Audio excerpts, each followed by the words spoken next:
Në thellësi të mendjes njerëzore ekziston një sekret i lashtë. Një ligj i heshtur që ka drejtuar universin për mijëra vjet. Upanishadët thonë: bëhesh ai që mendon se je. I riu Yogananda e kuptoi këtë jo si teori, por si përvojë të drejtë për drejtë. Që nga fëmijëria, Mukunda, emri me të cilin njihej përpara se të merrte identitetin e Yoganandës, kishte luftuar me një shëndet të brisht. Trupi i tij i dobët dhe delikat, pasqyrë e një natyre të ndjeshme, ishte bërë një burg pasigurisht e dhimbjesh. Sistemi i tij i dobët tretës dhe muskujt e pazhvilluar e kishin bërë një shpirt të lodhur, të robëruar nga një trup që nuk i përgjigjej. Dhoma e tij në universitet ishte kthyer në një laborator plot ilaçe, por asgjë nuk funksiononte. Ai provoi gjithçka nëpërmjet ilaçeve. Shëndeti i tij përmirësoi vetëm përkohësisht për të përkeqësuar sërish, sikur të ishte në një ëndër që tretet në agim, si një dritë që ndizet për pak dhe shuhet sërish. Por gjithçka ndryshoi kur Yogananda hyrë në ashram në udhëheqjen e ndritur të Swami Sri Yukteswar Girit. Atë ditë gjithçka ndryshoi, por jo nga jashtë, por nga brenda. Një ditë, teksa qëndronte i zhytur në mendime në verandën prej druri, me sytë drejt rrjedhës së qetë të gangut, mësuesi i tij e pa thellë në sy, dhe pas një paralajmërim, i tha disa fjalë që do t'ia ndryshonin përgjithmonë jetën. Mukunda, çfarë po ndodh me ty? Je bërë si një hije, je bërë si një figurë që tretet në erë. Ato fjalë, edhe pse të forta, mbartin një të vërtetë të thellë. Yogananda e kuptoi menjëherë se çfarë do të thoshte mësuesi. Ai kishte parë atë që Yogananda mundoi të fshihte. Një ndjenjë të fortë pasigurie të lidhur me mënyrën se si ai e shihte trupin e tij. Me zemrën që i rrihte fort, ai nuk fshe më dhe pranoi. Është e vërtet, mësues. Ndihemi thyer. Këta sy të lodhur, ky trup i dobët, është sikur jetoj brenda një burgu. Kam provuar gjithçka për të shëruar, por asgjë nuk ka funksionuar. Sri Yukteswar e pa me një qetësi të thellë, me një vështrim të qetë dhe plot dëmshuri, ju përgjigj me një ton të butë por të sigurt. Biri im, ilaçet prekin vetëm sipërfaqen. Ato fjalë i tronditën themelet e të riut. Rrënja e problemit tënd është shumë më e thellë. Ajo qëndron në mendje, në bindjen tënde të brendshme. Ti e ke bindur veten se je i dobët, dhe trupi po të binte ty. Ke krijuar një imazh për veten si një person të sëmurë dhe të brisht.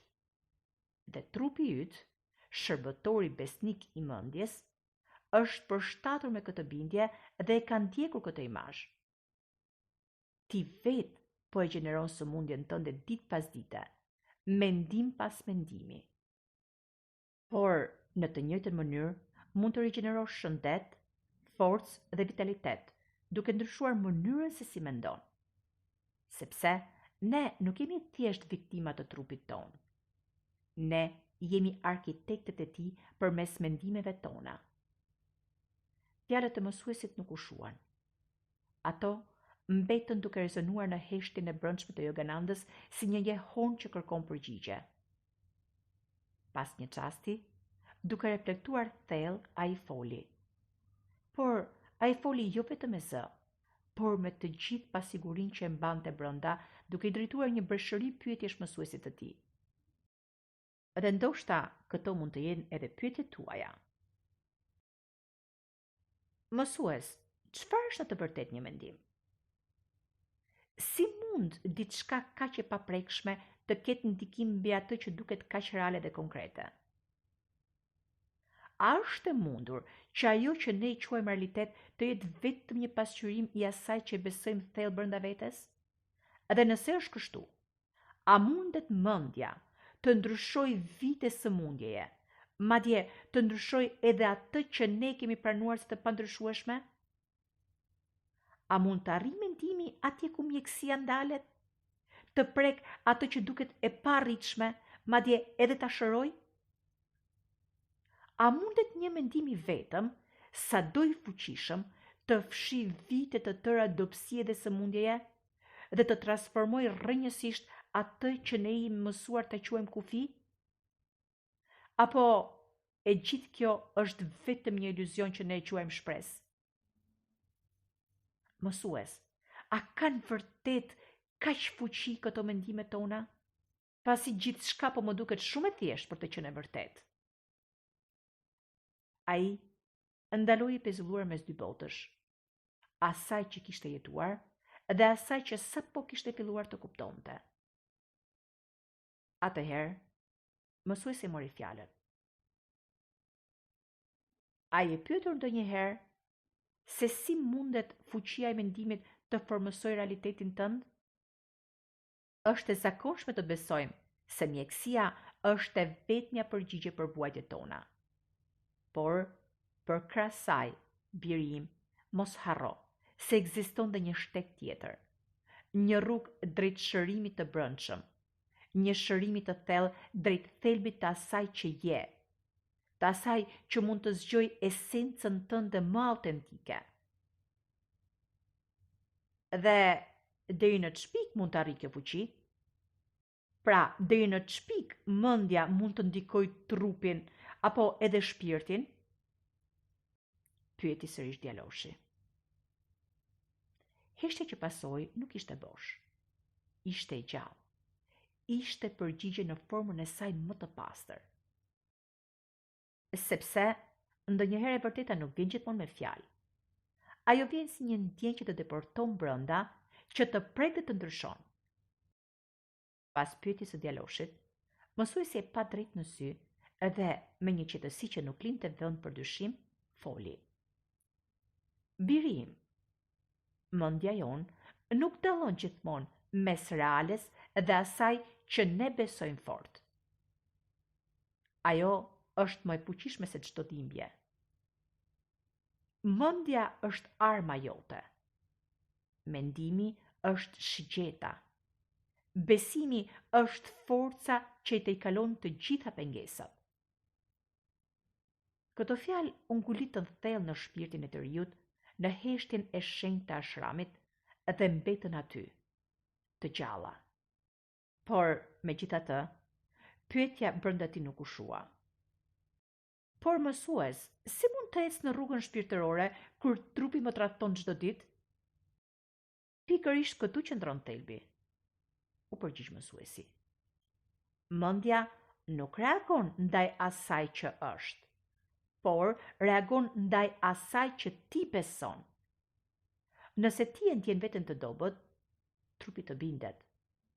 Nëse ti e ndjen veten të fortë, trupi fillon të ndryshojë. Edhe këtu vjen dhe momenti i kthesës. Pa mendoj një herë, po si kur të fillosh të ndryshosh historinë që i tregon vetes çdo ditë?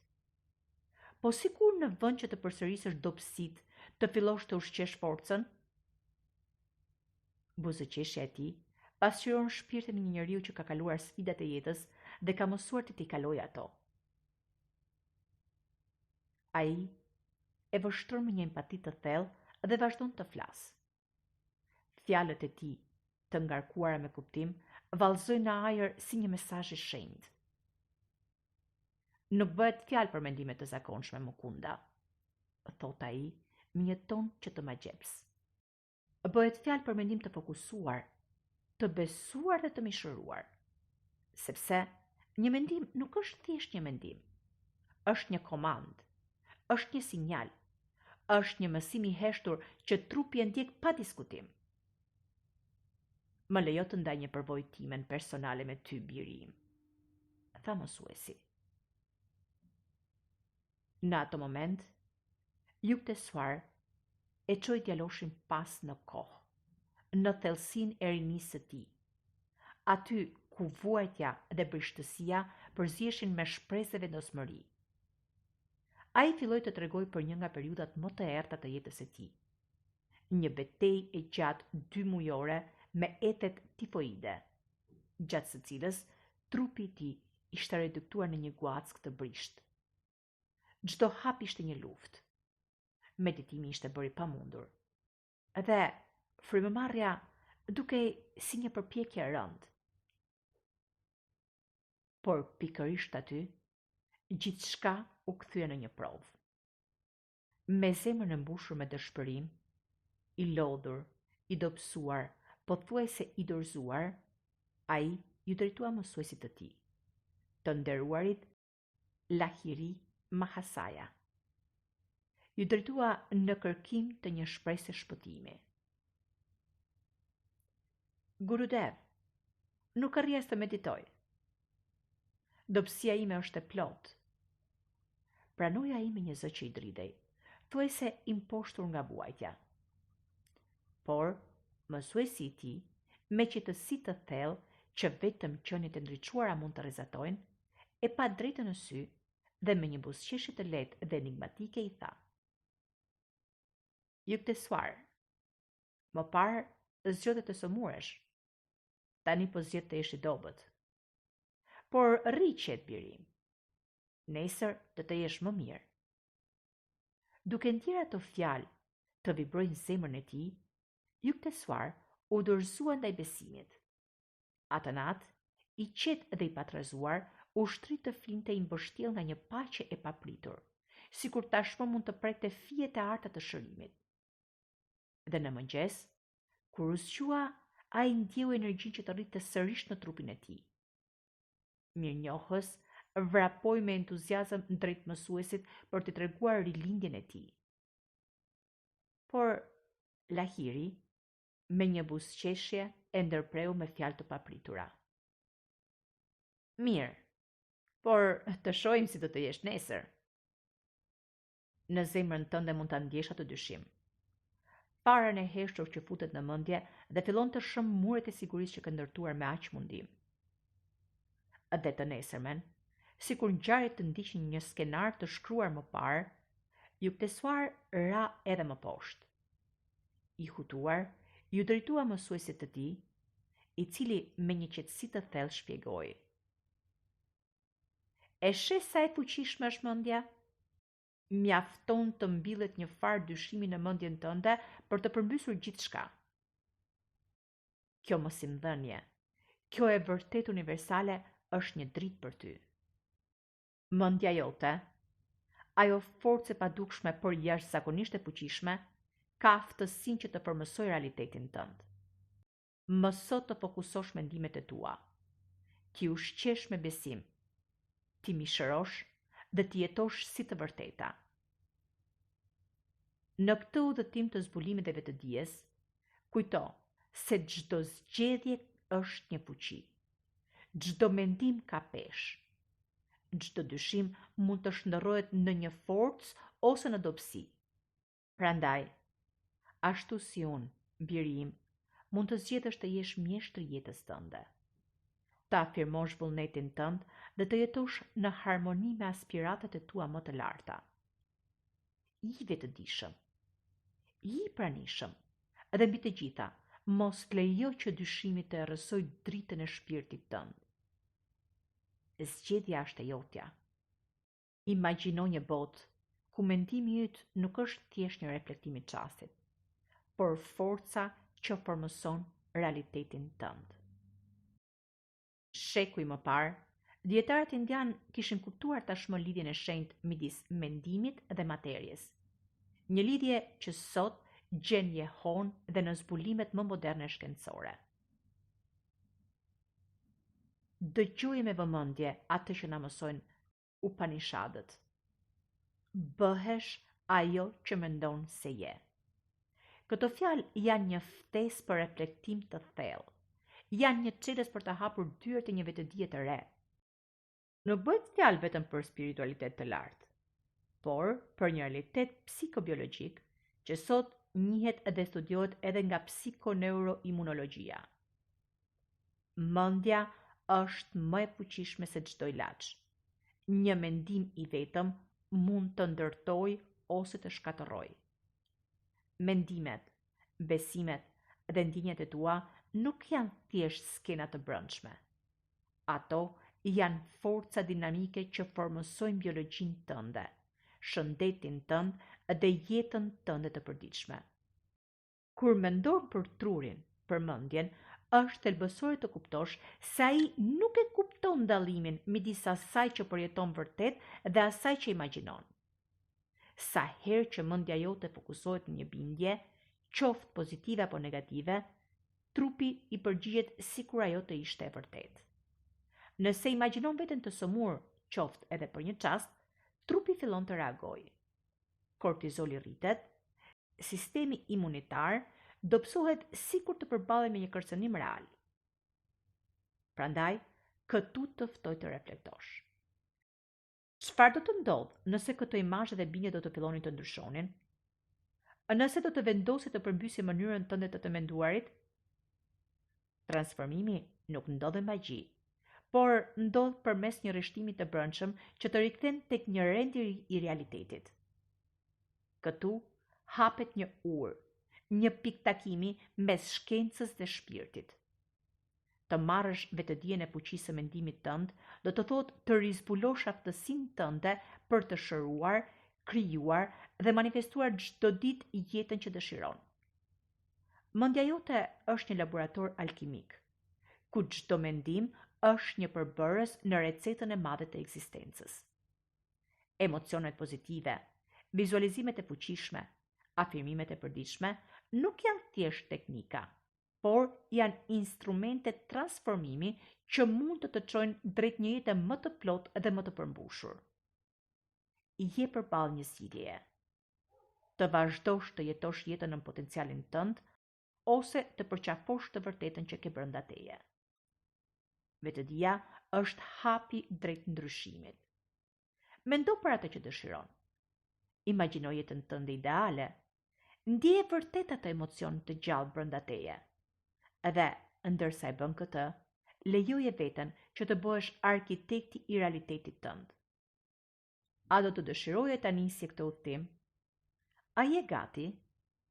A je gati të ndërtosh urën tënde mes shkencës dhe shpirtit, duke lejuar që fuqia e mendimit tënd të ndriçojë rrugën drejt esencës tënde të vërtetë? Çdo ditë është një mundësi për të rishikuar historinë tënde. Është një ftesë për të lullzuar dhe për të shëruar si kurrë më parë. Zgjedhja është gjithmonë e jotja. Fillo tani, sepse e ardhmja që dëshiron është tashmë brenda teje. Ajo është gati për të zbuluar dhe për të manifestuar. Nëse dëshiron, në këto momente je i ftuar të nisësh një udhtim të brendshëm, edhe pse shumë të vogël, që do të ndihmojë të shkosh drejt një transformimi të thellë dhe të qëndrueshëm.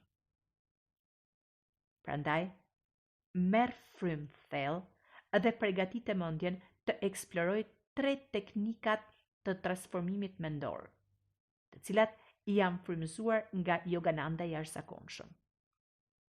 Këto ushtrime, fryt i mësimeve të mjeshtrit të tij, nuk janë thjesht praktika, janë mjete të vërteta që mund të zgjojnë shpirtin tënd hynor dhe të zbulojnë esencën e asaj që je në të vërtetë. Le të vazhdojmë. 1. Meditimi para pasqyrës. 20 minuta në ditë. Mundohu t'i kushtosh çdo ditë 20 minuta. Nëse nuk ke kohë ta bësh për 20 minuta, mund ta bësh edhe më pak, por thjesht bëje. Ky nuk është thjesht një moment për të parë reflektimin tënd, por për të parë veten tënde drejt në sy. Ulu përballë pasqyrës. Shikoje veten në sy. Merr frymë thellë dhe fillo të thuash këtë fjalë me çdo frymarrje. Ky trup është një instrument i përsosur i shpirtit hynor. Çdo qelizë është dritë, çdo organ është harmoni. Ndalo për një çast dhe ndjeje energjinë të rrjedh përmes teje. Në atë heshtje, lejoje reflektimin tënd të të tregoj historinë e unicitetit tënd, të bukurisë tënde të brendshme dhe të forcës tënde.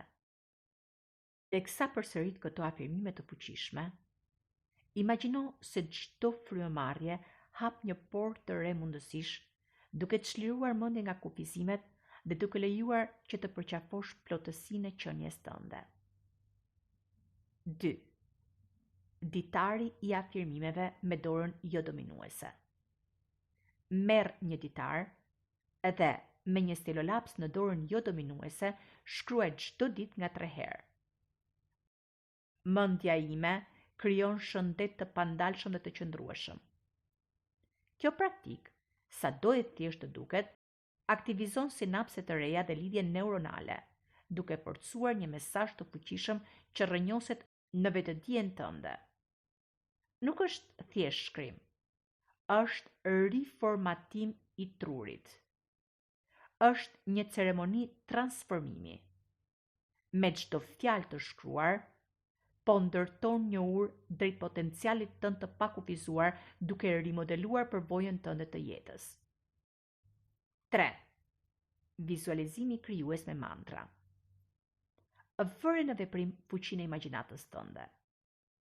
Mbylli sytë dhe vizualizo një rrymë të artë që zbret butësisht nga maja e kokës, duke të mbështjellë me një përqafim drite dhe shërimi.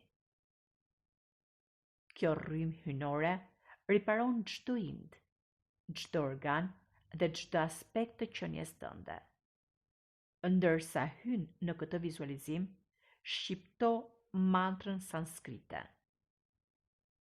Unë jam shëndet. Kjo mantra nuk është thjesht një përsëritje, por një çelës që hap dyert e realitetit tënd. Ndjeje fuqinë që të rezonojë në çdo qelisë të trupit, teksa lidhet me esencën tënde të shëndetit dhe të vitalitetit. Yogananda shpesh fliste për fuqinë transformuese të mendjes dhe për ndikimin e saj mbi trupin. Në përvojën e tij dhe në mësimet që përcolli, ai theksonte se ndryshimi i brendshëm në mendime, besime dhe qëndrim mund të sjellë përmirësime reale në mënyrën se si ndihemi, si jetojmë dhe si përballemi me sfidat. Nuk bëhet fjalë për mrekulli të menjëhershme apo për transformime të pamundura brenda pak ditësh, por për diçka më të qëndrueshme dhe më të thellë. Një proces ku mendja dhe trupi fillojnë të punojnë në harmoni. Studimet moderne në psikoneuroimunologjia tregojnë se mendimet, emocionet dhe niveli i stresit ndikojnë drejt për drejt në trup nga sistemi imunitar deri tek energjia dhe mirëqenia e përgjithshme. Kjo do të thotë se mënyra se si mendon është shumë e rëndësishme. Shumë njerëz që praktikojnë rregullisht teknika si meditimi, vizualizimi apo afirmimet raportojnë më pak stres, më shumë qetësi mendore, përmirësim të gjumit dhe të energjisë dhe një ndjesim më të fortë kontrolli mbi jetën e tyre. Edhe ndonjëherë, pikërisht këto ndryshime janë hapi i parë drejt përmirësimeve më të mëdha. Dhe kjo tregon se mendja është një pjesë e fuqishme e procesit. Dhe kur fillon ta përdorësh me vetëdije, fillon të ndryshosh jo vetëm si ndihesh, por edhe mënyrën si jeton. Dhe, siç thoshte Sri Yukteswar, nëse pin ujë të pastër por mendon se është helm, trupi do të reagojë si i helmuar. Por nëse pi me besim të vërtet, edhe helmi mund të bëhet nektar. Përqafo këto teknika, lejoji këto të vërteta të deportojnë thellë brenda teje.